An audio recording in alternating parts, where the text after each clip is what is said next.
Like, one thing I learned in life is don't ever, like I said in most of my other videos so far, don't ever blame anyone, anyone for your mistakes.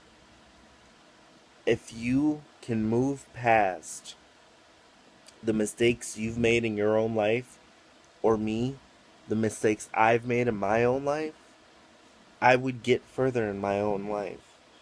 I wouldn't be sitting here repeating mistakes and mistakes and mistakes.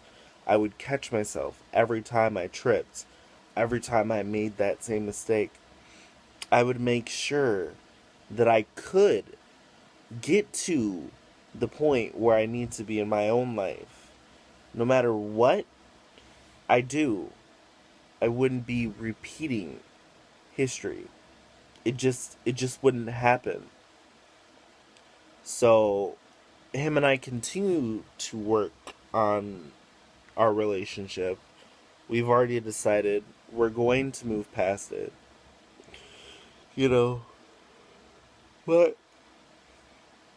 other than that, like, I mean, what else can you do? Sit here, hate each other for years on end? He's my father, you know?